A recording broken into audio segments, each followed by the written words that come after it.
I recently heard that they are remaking The Crow, and I never saw the original Crow, so I thought now is as good a time as any to check it out for the first time. For me, this was a completely blind watch. I knew nothing about this movie other than the fact that it does star Brandon Lee in his final film, given the fact that he accidentally got shot and killed during production of the film. The only other thing that I knew about this film was, the face paint that looks kind of like a clown, making me think, Gene Simmons or something. Little did I know that it's actually kind of a superhero movie, but dark and gritty with a little bit of mysterious origins, not unlike, I would say, Hellboy is. It's kind of an anti-hero situation. To give you an idea of the plot, if you don't already know, Brandon Lee is the lead actor here who's playing the Crow, who, along with his girlfriend, get murdered by a violent gang that burst their way into his home. This is also a gang that continues their violent streak all across this town,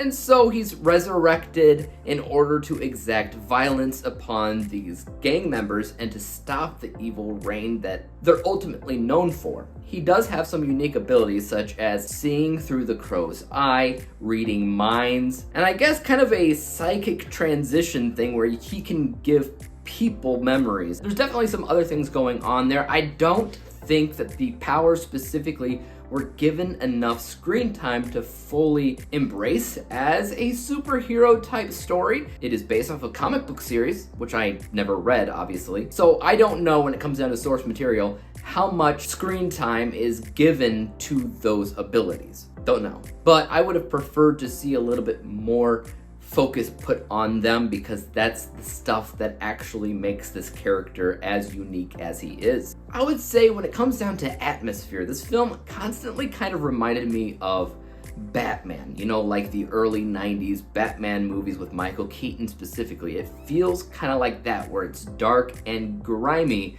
but also kind of campy at the same time. The action in the film is not bad, it's also not great. The thing about this movie, I would say overall, is it's not worth the hype.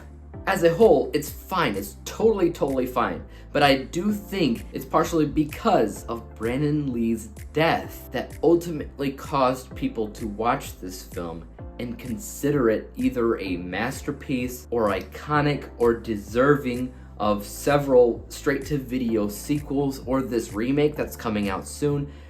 I don't think it's worth all that. There are certain things in the film that make it unique and different, but I can't really overlook all the flaws that the film ultimately has.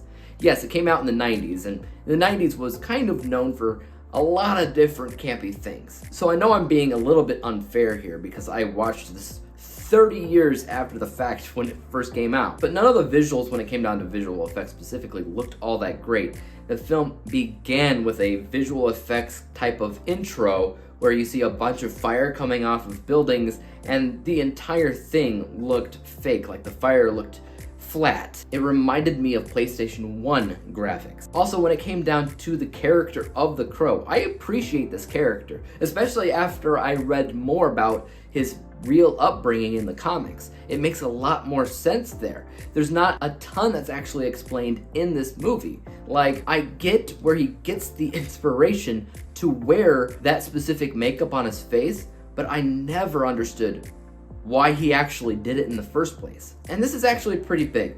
I think that the film would have worked tremendously better if Brandon Lee did not speak as the Crow. When he's a normal human being, in the flashbacks and everything, that's fine, have him talk there. But being a mysterious, brooding anti-hero, ghostly pale, incredibly angry, I don't know, something about that just screams, be silent, That would have been 10 times more creepy, and it would have made more sense because, let's be honest, Brandon Lee's performance, it's not all that great. It's not as bad as it could be, but it wasn't great, and I didn't like his voice whenever he spoke as the Crow. All I heard was just this normal, average guy speaking, and young. Like, he had the voice, to me, of an 11th grader in high school. Like, it didn't match his visual persona. And truth be told, the way that the Crow looks in this movie is epic. It's awesome. I almost want to say one of the biggest things that they were striving for with this film was making sure the Crow looks cool, because the Crow looks cool. That is without a doubt the standout of this film.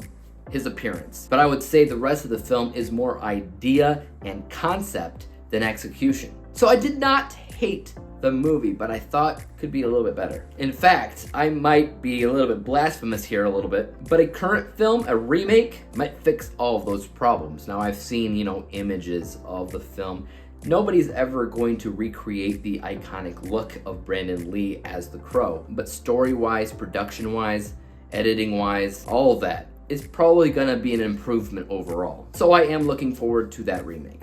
In a word, it's fair, but again, I do think it's overhyped. I think a lot of people probably have nostalgia over it, but I do honestly think that Brandon Lee's death contributed to the fame the film ultimately got at the end of the day. But that's my 2 cents. Guys, have you seen The Crow? What are your thoughts about it? Are you a fan of it? Are you not? And do you agree with me thinking that his death contributed to the film's fame? Let me know. And as for YouTube, you guys know what to do. Hit the like, subscribe button, and a bell to be notified when I come out with my next review. And until then, peace out.